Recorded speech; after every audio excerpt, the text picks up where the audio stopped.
Bien, bonjour à toutes et tous. Donc le modèle économique d'un établissement tel qu'AgroParisTech, je vous l'explique alors en tant que déléguée générale de la fondation AgroParisTech, mais j'ai été directrice des partenariats pendant plusieurs années pour l'établissement.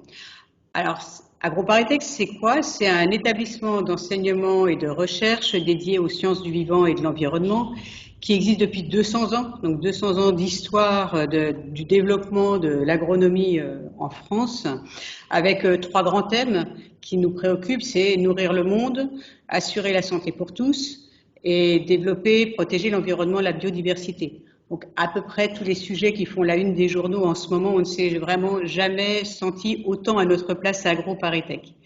Alors notre contribution à la société, en France et à l'international, puisque nous sommes numéro 1 français, numéro 4 mondial dans notre domaine, c'est d'abord de faire de l'enseignement, de produire des talents, des ingénieurs, docteurs, masters, et faire de la formation continue, donc des richesses humaines, comme se plaît à dire le Rameau, de faire de la recherche pour produire des expertises, produire et aussi être un think and do tank, comme on aime bien dire, un lieu de coopération, d'échange, d'ébullition des nouvelles pour faire rencontrer des acteurs qui ne se rencontrent pas toujours dans l'excellence académique, la rigueur scientifique, qui fait beaucoup de bien quand on part de faits scientifiquement prouvés pour pouvoir avancer sur des solutions durables. Tout cela pourquoi? Bien pour innover des solutions pour un monde durable sur les sujets qui nous préoccupent, avec la capacité de diffuser dans une logique d'intérêt général, puisque nous sommes une institution publique sous double tutelle de 2 ministères, diffuser au plus grand nombre tout ce que nous pouvons produire comme solutions, comme savoir, comme talent, et puis bien évidemment d'avoir des partenariats, des brevets, de la recherche de la propriété intellectuelle, etc. Alors le modèle d'un établissement de ce type-là, c'est globalement un budget de fonctionnement d'un peu plus de 80 millions d'euros par an.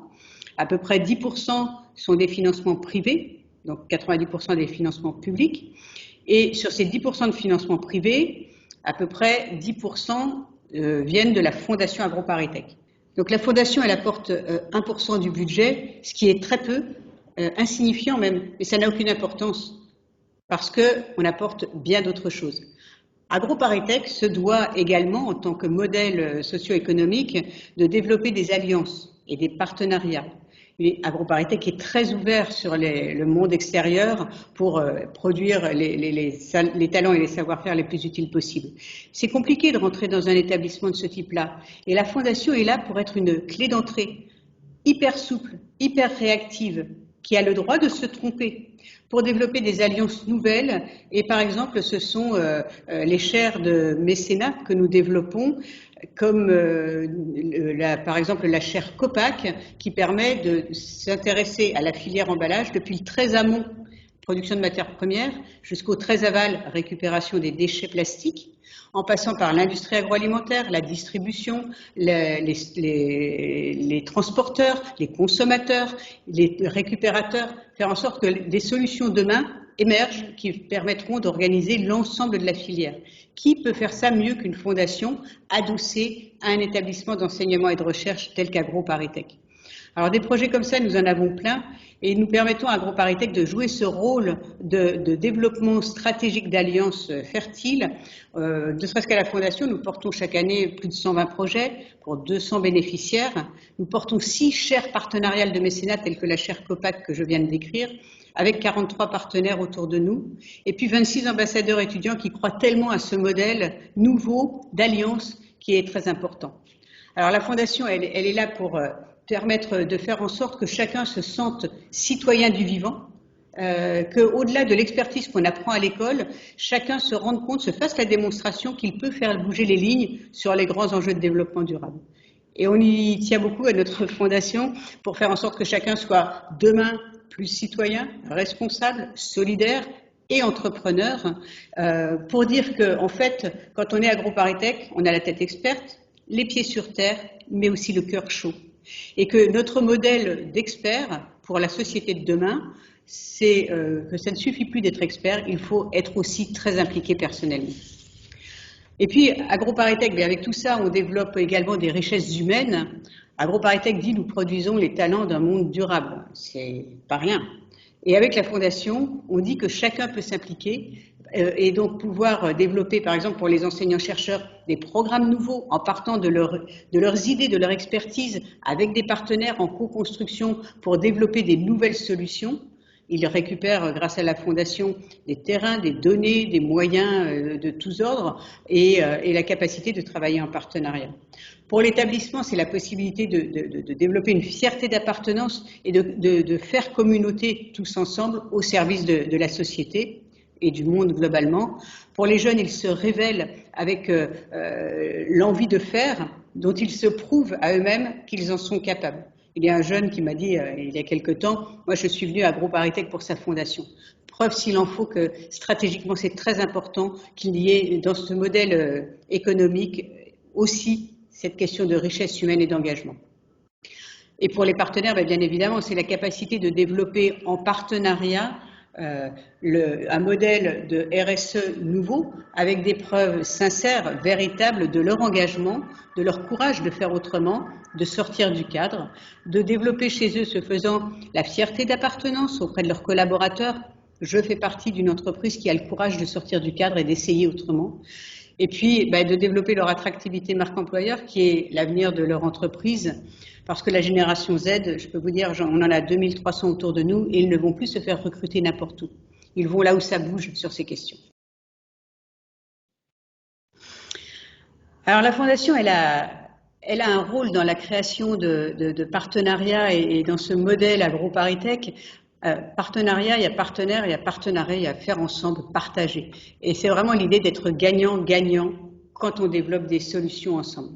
Alors l'enjeu, c'est quoi? C'est de faire de la richesse humaine un enjeu aussi important que la richesse économique par des alliances fertiles. Ça paraît tout simple comme ça, mais se dire que ce qu'on est en train de se dire aujourd'hui dans ce webinaire devienne juste normal. Alors ça veut dire quoi ça, que ça devienne normal? Ça veut dire déjà de favoriser une meilleure compréhension de la diversité des modèles économiques, de faire comprendre que au-delà c'est bien d'avoir plusieurs modèles, que chacun a sa place et ils sont tous complémentaires, de faire comprendre qu'on n'a plus le choix. Et je pense que depuis un an, avec la crise, les consciences sont en train de s'éveiller et on voit bien que les partenaires viennent vers nous avec des demandes beaucoup plus ouvertes et on est en train de construire de formidables alliances au sein d'AgroParisTech portées par la Fondation AgroParisTech qui, étant reconnue d'utilité publique, a vraiment une posture tout à fait particulière qui permet ce genre d'alliance. Mais ça veut dire aussi qu'il faut donner visibilité à ceux qui osent le faire, à ceux qui ont le courage et les moyens, et leur donner les moyens d'agir pour pouvoir faire de belles démonstrations, et puis embarquer tous ceux qui n'ont pas encore compris l'urgence de mettre en place cette dynamique et leur donner envie, tout simplement, pour eux-mêmes de faire autrement. Alors la Fondation, dans toute cette création de nouveaux modèles, a un apport très important pour AgroParisTech et crée une vraie valeur ajoutée. D'abord, elle est source de financement différent, bon, s'il faut parler d'abord de cela, puisqu'on défiscalise entre 60 et 75% des dons qui nous sont faits au titre du mécénat. Mais je reprends ce que je disais tout à l'heure, ce n'est pas que de l'argent, la Fondation. Elle constitue un cadre neutre et objectif de construction de nouveaux modèles socio-économiques. Je prendrai comme exemple une de nos autres chaires, la chaire comptabilité écologique que nous avons démarrée il y a 2 ans maintenant, qui permet d'imaginer demain de nouveaux outils comptables pour que la nature et l'humain soient mis dans le bilan de l'entreprise ou de tout acteur, et en haut de bilan, pas en bas de bilan, avec une notion de provision pour réparer la nature au cas où je l'abîme. Vous imaginez, on développe cette chaire avec le Conseil supérieur de l'ordre des experts comptables, avec le ministère des Transitions, avec des grands groupes comme LVMH ou le groupe Rocher, avec des start-up, avec des acteurs extrêmement variés, tout cela pour arriver demain à faire des outils comptables pour les acteurs économiques, pour les organisations intermédiaires comme les territoires, un fleuve, un parc naturel, pour avoir leur comptabilité et permettre de respecter la nature dans cette comptabilité, et même pour changer demain les outils de la comptabilité d'État. À nous tous, ça nous fait même pas peur que d'en arriver à ce genre de production de nouveaux outils qui seront repris bien sûr demain par ceux qui y croiront, mais après-demain, on espère par tout le monde.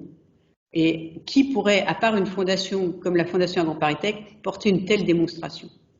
Alors comment on fait? On crée des programmes où chacun apporte son morceau de puzzle, ses compétences, ses données, son savoir-faire, ses terrains d'expérimentation, etc.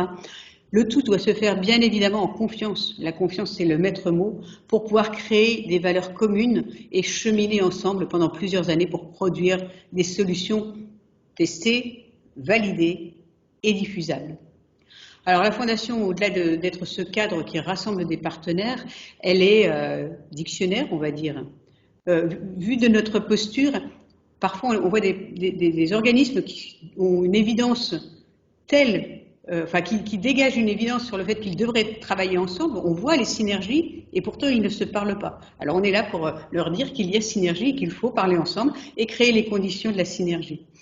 Et puis on est là aussi pour encourager tout le monde à sortir du cadre en apportant ce que l'on sait faire chacun. Et là, de développer du mécénat de compétences, chacun son niveau, pour pouvoir enrichir les alliances qui se développent est quelque chose de parfaitement enthousiasmant et que l'on vit au quotidien dans la Fondation et qui permet à AgroParisTech de grandir dans son rôle de production de savoir, de production de talent, de production d'outils au service d'un monde plus durable, que chaque acteur puisse s'en emparer. Alors autour de nous, on a des parties prenantes de tous ordres qui peuvent être les services de l'État, des fondations, des ministères, des collectivités, des entreprises, des ONG, des associations. On est en capacité de faire travailler tous ces acteurs ensemble. Bon, je sais que Montmartre est là aujourd'hui. Je salue au passage Chantal Minguenet. On a fait tellement de choses formidables dans une vie antérieure. Je suis absolument certaine que demain, on travaillera ensemble pour produire des solutions dans le domaine de l'activité de Montmartre. Et je dis ça pour chacun des acteurs qui est là aujourd'hui aussi, c'est valable. On est capable d'imaginer un avenir ensemble, un autre avenir ensemble. Et si je peux finir, je me permettrai de classer les 3 piliers, les fameux piliers de richesse humaine, de richesse financière et d'alliance. Je pense vraiment que si on peut mettre la richesse humaine en priorité, les autres suivront. Et je garantis qu'avec ces 3 piliers-là, le tabouret tiendra bien debout. Voilà, je vous remercie.